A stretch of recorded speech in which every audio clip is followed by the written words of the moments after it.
What's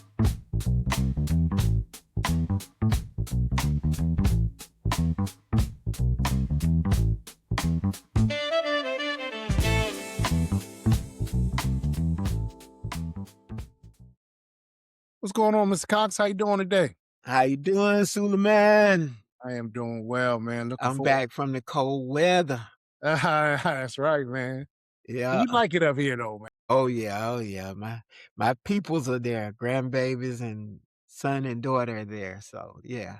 Yeah, Love and it. we're gonna be it's gonna be 75 this Yeah. It was that today here. It's okay. gonna be 80 something tomorrow. I don't know if I'm ready for that, man. I'm gonna Yeah. tell you, bro. Yeah.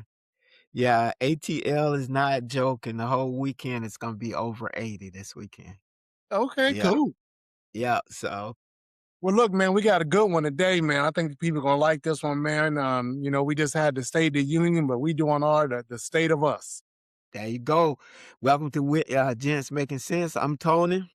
And I'm Suleiman, and today we got to talk about what's really going on here, not the noise, not the headlines, what's actually shifting under our feet in 2026. There you go. The ground is moving again. Policies are changing. Rights are tightening. Systems are adjusting. And Black folks always feel it first. We always feel it first. Yes, sir. Yes, sir. So today's episode is simple. What does this policy storm mean for us? Our health, our vote, our money, and our families. Let's get into it. Yes, sir. Segment 1, we're going to talk about Medicaid cuts and how real they are. Let's start with health because that's the one thing we can't negotiate. These new Medicaid cuts, they're not abstract. They're not political theater. Just take in account Minnesota. Donald Trump has told Minnesota that they were not going to be sending Medicaid payments to them this month. So he's not playing around with that. Yeah, I mean, let me just jump off for a sec. He's gonna get sued to oblivion for that, but Yeah, go ahead. exactly. Yeah, they're real, and they hit Black families first, as they always have. Yep, you're right. And the benefits are shrinking as it is. All the ground we made with the last administration, getting insulin down to $30, all those good things that happened at the last administration, checkups where people don't want to pay for the blood pressure medicine. And I think I explained to you one time, they were trying to tell me I had to pay for my PSA, and they just don't understand that preventive medicine is better than people showing up in the emergency room. Yeah, and I mean, and the really, crazy part about it is, we already struggle to find doctors who listen, take us seriously, don't try to dictate to us how we should be treated, don't give us a say so in how,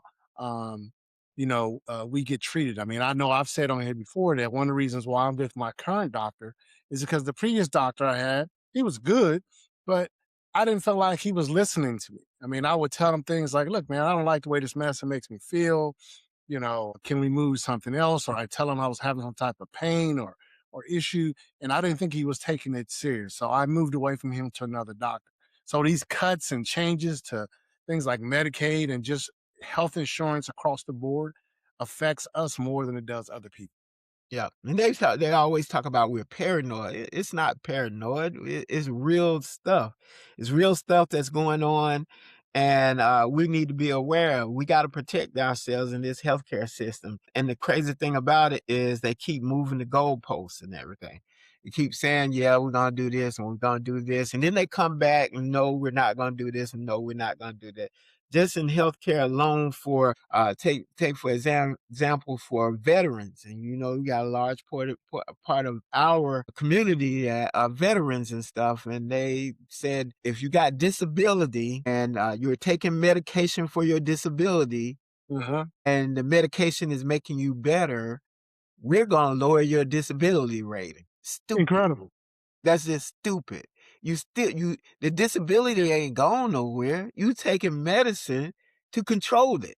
So if you're gonna give me a rating for a disability, how you gonna take it away because I'm taking medication to stay alive, basically, you know? Yeah, well, you taking medication that is essentially giving you something else because we all know every medication you take, it may take care of that one issue, but it's going to more than likely give you an additional concern. Yeah, exactly. The side effects of the medication itself sometimes seem more horrible than Worse the than actual. Yeah. right, than disease. Yeah. Exactly. These people can you can't make this stuff up. We're gonna go into our next section where it really hits hard because we saw some of this last night. Voting rules changing again. Sure. Talk to me about it, man. Yeah, what we need to do, man, is to understand, our power. They're not changing the voting role because, there's anybody out there doing anything wrong. They're changing the voting because they don't want certain people to vote, because they don't like the way that those people vote. They don't like the people that they vote for. So they change the rules to try to make it harder, more difficult, run people through the rigor, in order to vote. And we need to understand that. I mean, black folks in this country, this is not the first time that this country as a government has tried to prevent African Americans from voting. I mean, we remember the taxes that they used to give to our fathers and our grandfathers. We know how black folks used to be intimidated when voting came around, where they didn't want you to vote because they don't want change. And this is the same thing. It's just being done in a more subtle way by changing rules, making it more difficult for states to change their own rules. Limiting the way people can vote. I mean, there's no reason in the world why a country as advanced as ours is should force people to stand in 2, 3, 4 hour lines to vote. It makes no sense. We go to the bank and we can get all of our money out within 10 minutes, but yet we have to stand in line for 3 hours to cast our vote on the politician that we want. So, yeah, Yeah, and like I said, it's real world stuff. We saw that last night in Texas, right. Dallas County, where Jasmine Crockett is from, and where her constituencies. Excuse me, I'm sorry. Yeah, where our constituency's from. Yeah. Yeah, yeah, where her constituencies from. My phone is recording everything I'm saying right now. You got to hit that delete. Man, Hold on just a second. Modern technology, man. I know. Recording everything I'm saying right now. But where her constituencies from, where she's from, Republican Secretary of State changed the rules. Used to be, if I'm not mistaken, I'm gonna try to get it right. Is used to be in Dallas County, in Dallas, on voting day, you could go any poll anywhere and vote. You Sure. can go anywhere and vote. Kind of like when it's pre-voting, you go in and vote before the actual voting day. But in Dallas County, you could go anywhere and vote. So the Republicans changed the rules and made districts, and you could only go a certain place to vote if you lived in a certain district. So, needless to say, people were confused. They thought it was the old way, and it wasn't the old way. So a lot of people were kind of disenfranchised. So Crockett's got it. So the local judge, they went put it before the local judge, and the local judge said, "Okay, so this is disenfranchising some people. So instead of the polls closing at 7, they're gonna close at 9 now. We're gonna give them 2 hours to get their people back out to vote." So everything cool, everything people getting out there to vote, and then all of a sudden the state attorney general go to the state Supreme Court and say, "Hey, this is illegal," and the state Supreme Court said, "Yes, it is. So stop all voting right now."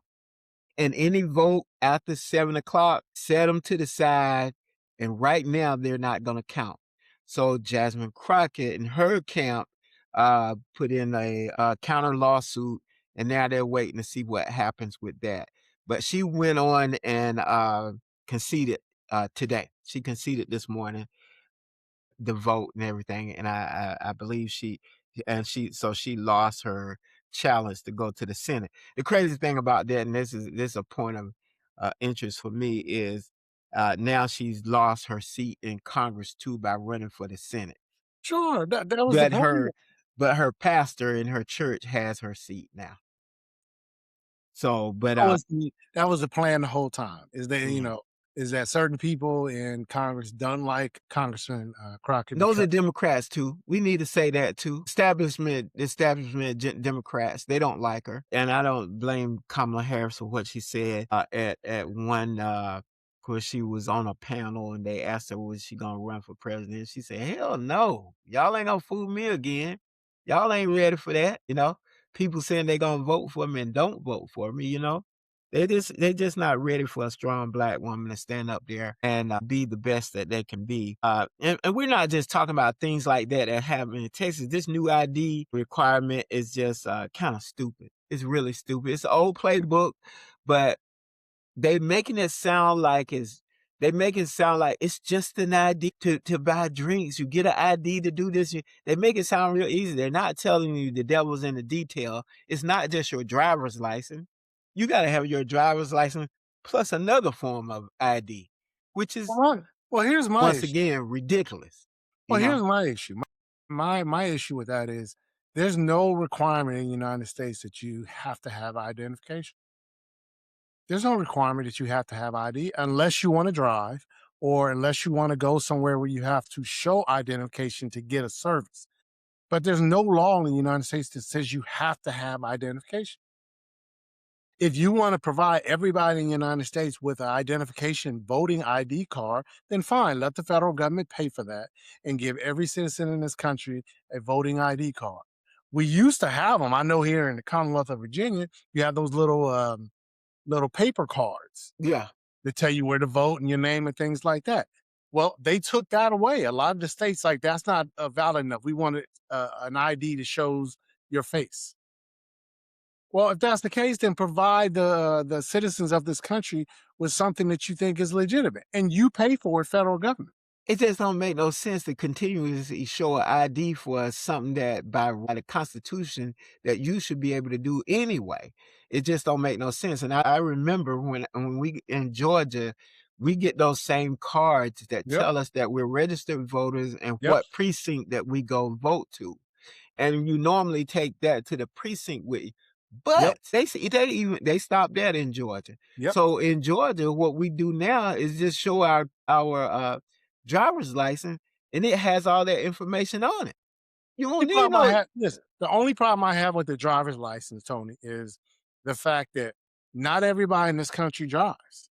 right. And So then to make a piece of ID that's not a requirement to vote, I think, is disenfranchising people. There are people in this country that don't have cars. Look, one of my best friends when I was in the military was from Harlem. And that brother did not have a driver's license when he came in the military. He's like, I don't need a driver's license. Why do I need a driver? I don't need a car in New York. I can get everywhere I need to get my in New York son-in-law was City like that. in the subway. Yeah, my He didn't son-in-law have it. just got it. Yeah, Right. my son-in-law just got his. He's from New Jersey. He never had. We used to give him all type of hell talking about. He was like, man, I don't need a car. He said I could get from Harlem to Queens on the train, go wherever I want. He never had a driver's license the entire Mhm. time he was in the military. So to make that a requirement for people to vote is disenfranchising. As I said earlier, if you want people to have ID, then federal government provide everybody in this country with an identification to vote. That's exactly what they should do in JROTC.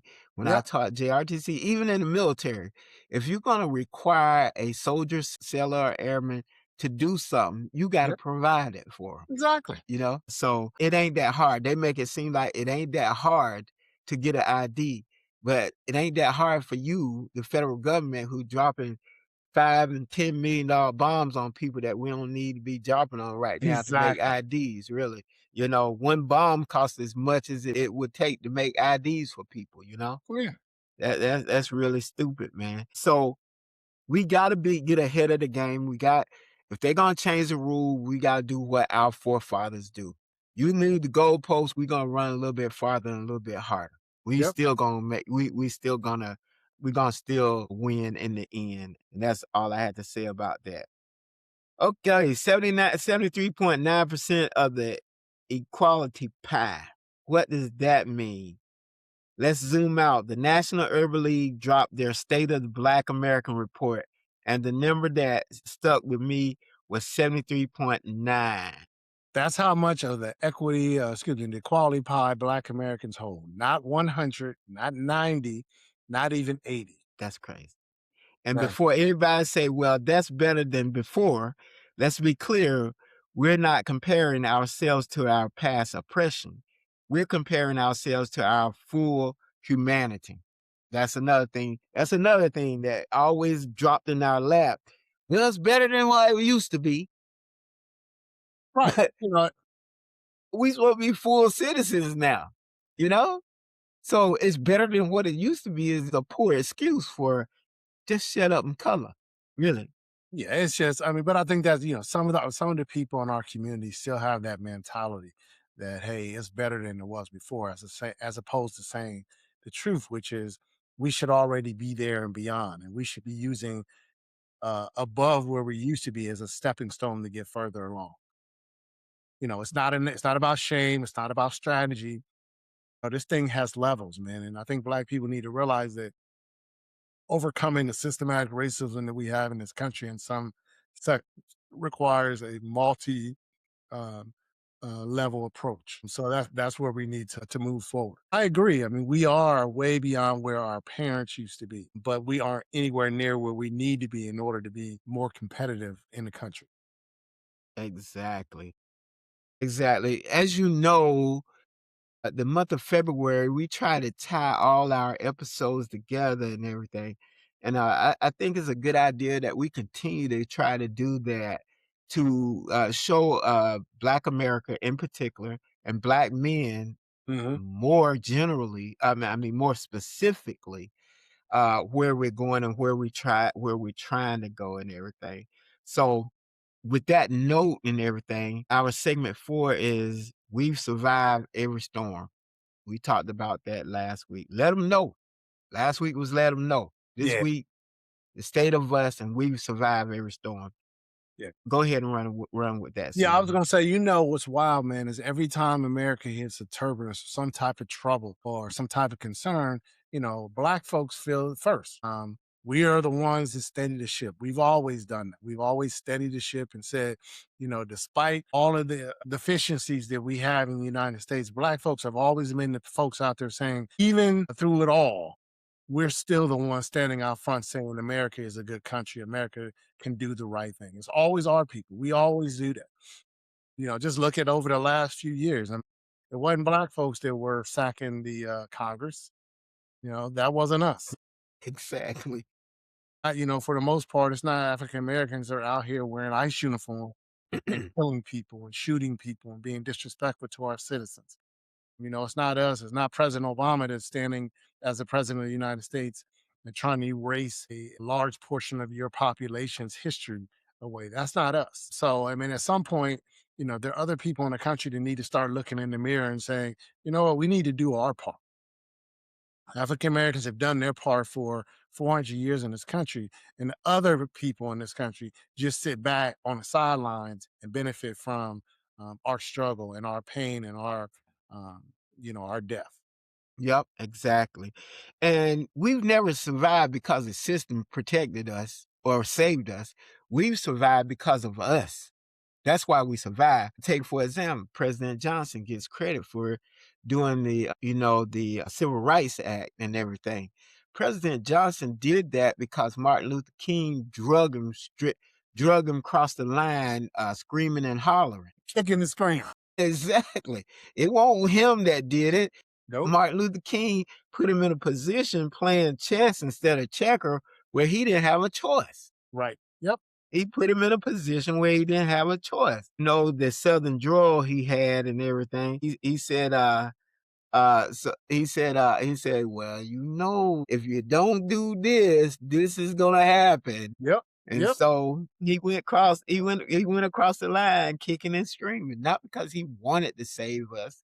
Nobody really wanted to save us. They didn't know what to do with us. So we had to figure it out on our own. Yeah. Yeah. No, you're right. I mean, we built networks. Mhm. We shared information. We kept receipts. And we passed down wisdom, like all our heirlooms. I mean, we've done all that, man, and we still have that capability, man. We just have to understand what is the shared goal of our community. What is the goal that we can all get on board with? We can all jump on the bus. We can all get in the car together, sit next to each other, and say, "Here's the goal." And if the goal is to say, "Okay, look, we're going to change the perception of us," then we all need to get on the same, on the same train. And I got something I want to say towards the end. When we do our On another note. on another note, and I'll just share it, in reference to this. But, basically, I mean, there are things that we can do. One thing that we can do, I think, in reference to the BAFTAs, and I'm sorry to get off subject, but in reference That's to right. the BAFTAs, and everybody's making this big deal out of, what Del Rey and Michael B. Jordan had to deal with. Well, the first thing that we can do, I think, as a community is people can't use that word against us if we don't allow it. And if every African American in this country decided I'm not going to create a record that uses that terminology. Every actor out there who says that word when they're in the movies, if they said I'm not going to do a movie that says that word, and then our community stops using that word, it can't be used against us because then we can start holding people accountable and saying, you don't hear me say that. We don't say that in our music. We don't say that in our on television. And we can start holding people truly accountable instead of just complaining about something somebody said. We can hold people accountable for doing that. And and I would say that to me is the first step. I mean, what Delray Lindo and Michael E. Jordan could have said is, I'm not going to accept that. That's unacceptable for me. I'm going to leave. And I'm going to get on the first smoking thing back across the pond to the United States.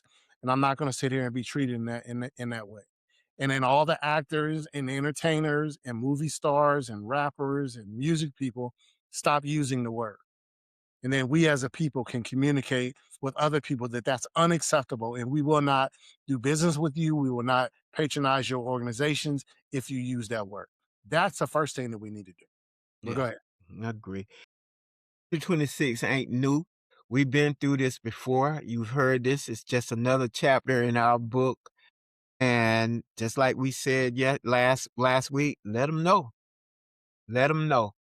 So with that, so what do we do now? Which way do we go now? Let's make this practical. For your health, know your coverage, know your clinic. Don't wait for emergencies. For your vote, check your registration, check the rules. They changed them, hoping you won't notice. They will in Georgia, they will drop you off the roll and you don't even know until the day you go in and vote, and then you have to put in provisional vote Yep. and hope they count it and everything. Yep. So check your registration in a timely manner. For your money, pay attention to the policies shaping jobs and wages. For your family, talk about this stuff, not just sports and jokes, real life.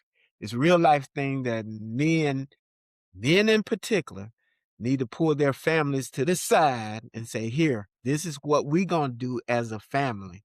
And this is how I want you to look at this and everything. So, yeah, it's very important that we do these things. Go ahead, sir.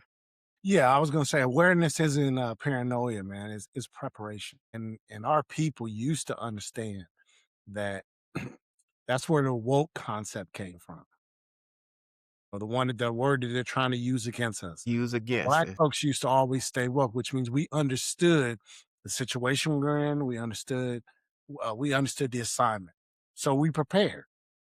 And I say the same thing for us now.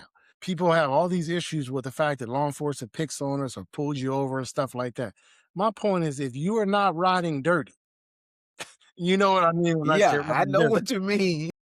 If you're not riding dirty, so what? Pull me over. I got no issues with it at all. You want to pull me Exactly. over? I got no problems with that. Pull me over. Yeah, But see, when you're out doing what you're not supposed to do and then you get caught, you can't complain.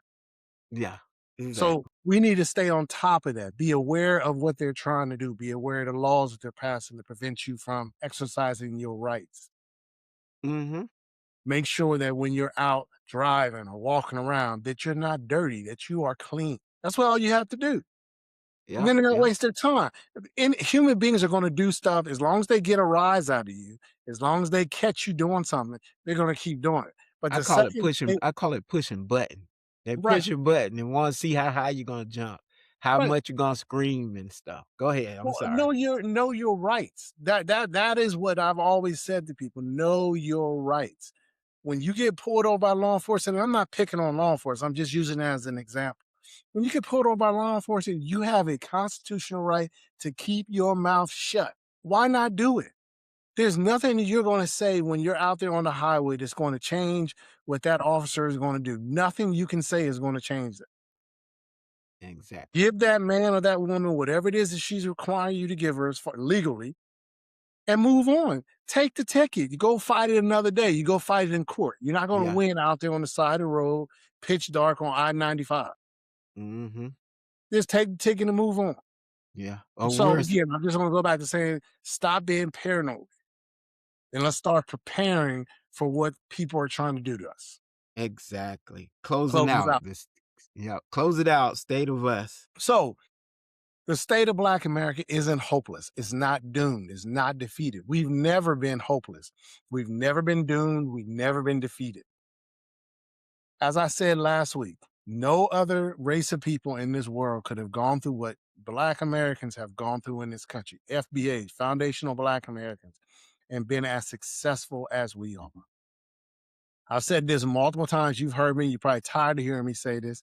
I will take what Black people have accomplished in this country and compare it to anybody that's come to this country, and let's compare our successes.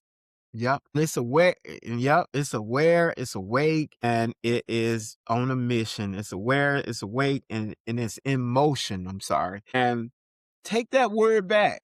Take awake and awoke back. That's They right. took it. They tried to take it from us. Yep. Ain't nothing wrong with being awoke, being awake. I'm sorry. Ain't nothing wrong with being woke nation. Call me woke nation if you want to, because Ooh, when you sleep, that's when they take advantage of you. yep. That's I'm when woke. they take advantage of you when you're asleep and everything. So I'm just saying, take it back. Take the word back. Stand in your power. I guess that's what I'm saying. Stand in your power. Go ahead, Susan. No, I was just gonna say, as long as we keep talking like this, being honest, grounded, and together, we can navigate whatever storm comes next. We've always been that way. It's not just about being strong, it's about being smart. It's about calling out people when they do things that are negative to us. Every other group in this country, when someone says or does something against them, they are united in their condemnation of it. And we need to be the same way. Not just complaining. I don't want to see a bunch of people online complaining about it. You can make them pay by financially making them pay. That is the one thing in this country that people understand, and that is losing money. And I'm not saying protest and walk on the streets. I'm not talking about that. I protest with my wallet. That's my way of protesting. I Mm-hmm. don't have the time to go stand out in the street and march up and down the road singing songs. Mm-hmm. I protest with my money. And if you do something that is against me or my people or people who share my reflection, I'm going to show you how much I disagree with that with my money. You've heard me say from day one, I used to be the Amazon king. I put tons of money into Amazon and I used to go to Walmart. Shoot, my daughter would tell you, I used to take her to Walmart all the time. We go into Walmart, expect to spend $20, $30. I walk out of Walmart, $300, $400 in the hole. Huh? But I don't like what Walmart and Amazon have done in reference to Black people. I don't like the fact that they got rid of their DEI programs because of this president. So I'm going to show them and by my money, by not spending the type of money I spend with Amazon, the type of money I spend with Walmart. That's my protest. So instead of going into Walmart and spending $400, I rarely go to Walmart anymore. And when I go in to get exactly what I'm looking for. And then I come out. There you Go ahead. go. That's it. No, we're gonna go into our favorite episode here, our favorite segment. On another note, All right. I'll lead it off since Okay. Go I'll ahead. go ahead and lead it off. I got one on another note. Mention the Jasmine Crockett thing, and it's not really this is not the one I want to really talk about on another note, but I want to mention it. I'll get to it real quick. It's just a thing is Jasmine Crockett was hell bent on it just wasn't in the cards for her to win that election. First of all, Texas has this large amount of Hispanic vote, and James Tallarico has engraced himself in that. And that the thing is the um how is it mainstream Democratic Party backed him, and they backed him heavily. 'cause in their mind, they felt that he could win the election and everything. She did, from what I'm told, she said something that kinda made the Hispanic community a little bit upset with her, and that when she said, "They vote like slaves." And I think it wasn't meant to be a slur or anything. I think it was meant to show how the slaves used to, they were scared to vote back in the day. They voted scared. And I think that's what she was trying to say. I'm not putting words in her mouth or anything, but I think she put up a great fight and everything. I wanted the sister to win. The sad thing about it is she won't be in Congress next year. After December 31st, she'll be out of Congress. But I think she may be more powerful and more effective outside of the confinements of politics, I believe. I think she's got a bright future ahead of her. Now, on another note for me is, have you looked at gas prices lately? Mhm. This war is costing us in more ways than one. There's, name we got 6, young men and women that are dead, and I don't believe they really had to be dead at this time. We got 14 to 18 that are seriously injured and everything. Necessarily, in my opinion, we got 3 jets ranging over $300 million shot down by so-called friendly fire, and they were excited that they won't shot down by enemy fire. I'm more afraid of the fact that they were shot down by friendly fire. If they were down by enemy fire, I could see what happened, but who shoots down their own planes? I'm trying to figure that out. Uh, they're the command and control obviously weren't that good at the beginning of this campaign. And I just think that who's gonna pay for all the ammunition and all the help that we gonna have to give Israel and all the other surrounding countries and everything? Who's gonna pay? Saudi Arabia could pay for it if they wanted to, but I don't think they will. So Donald Trump, who said he would not enter in another war and that he was gonna end wars, has begun the biggest war that he could find, pretty much. And we will pay for it. American citizens will pay for it. All you yahoos run around jumping in the air, happy that America is doing this. There is a recruiting station near you. Unless you 42, 40 years old, 42 or 40 years old, you can go. And if you over 42 or 40 years old, let your sons and daughters go. If you don't have any sons and daughters, let your cousin, uncles, and aunt go.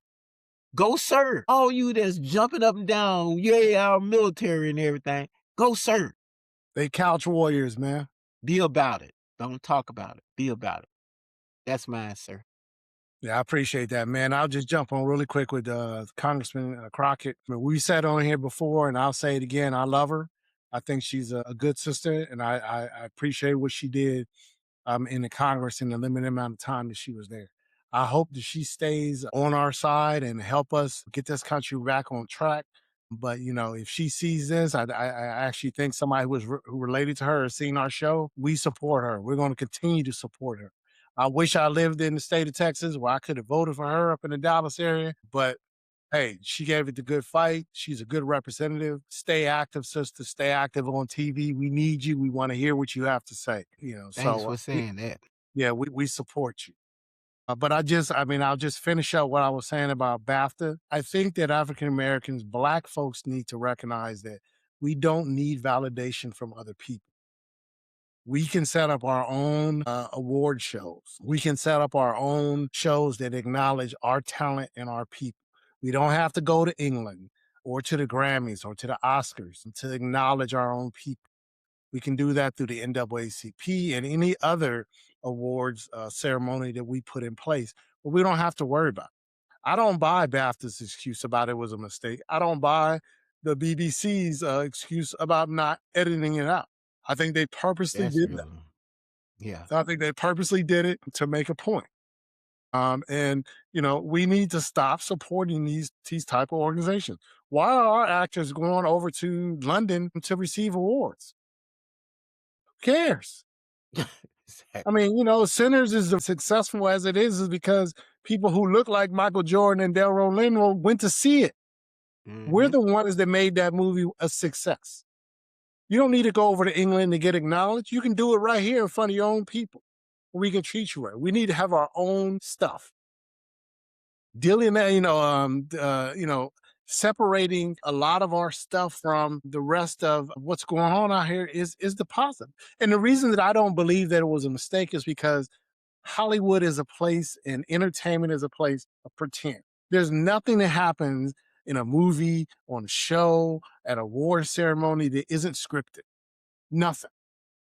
And for them to say that this was a mistake is appalling. It's just appalling. It wasn't a mistake. It was meant to be out there. They had no What problem well, erasing. they edited other parts of the show. I Right. They had apologize, no yeah. problem with editing out Free Palestine. That was edited out completely. Nobody heard about that. But this dude who supposedly has Tourette's, and I'm not giving him an excuse. I know a lot of people want to give him an excuse for the fact that he has Tourette's. I'm not one. I'm not going to do that. I'm not giving you an excuse for saying that. You knew what your condition was. Why are you there? You could have watched it at home. You didn't have to be there. You could have watched it at home. But you decided to come to there knowing you had so-called tics that make you say, out of all the words in the world that you could have said, that's the one word that comes out of your mouth. I'm And 2 not buying black men on stage. exactly. So all the people who are Tourette's apologists, you can come after me all you want, but I'm not buying that shit. I disagree with what happened. He shouldn't have been there. He certainly shouldn't have been in a position where what he said would have been heard by everybody in that facility. They should have had his ass in a box, up in one of the box up top, like at the basketball football game. That's where Mhm. he should have been. These men were up there, actually up there potentially to give him an award because the category was a movie that it was about him. And they allowed him to say that. And then the BBC runs it and plays it. So yeah, Yeah. I'll get off my Okay. soapbox, but I'm And not that's buying. alright. That it Not need buying it. He doesn't have my. He doesn't have my acceptance of his apology. I yeah. don't accept it as apology. But it needs to be said. I'm glad you said it. So it needed to be said. As usual, you can find us on YouTube and Spoutable. We put all that stuff up there. You can see it for yourself. Support Black businesses, supplement, Power in Black, Actively Black, and one more. Which one is it? Supplement? Yeah, that's it. Native That's it. Land yeah, Native I want y'all to support Native Land Podcast too. I love that podcast. We'll get some more information out there, but I love that. Zero prostate cancer, Black men, brothers, you don't have to die from prostate cancer. Be proactive in what we've been talking about tonight, the health part of it and everything, okay? Yes, sir. I think I got it all out there. This is Jens Making Sense. I'm Tony. And I'm suing, man. See you guys next week. Appreciate you.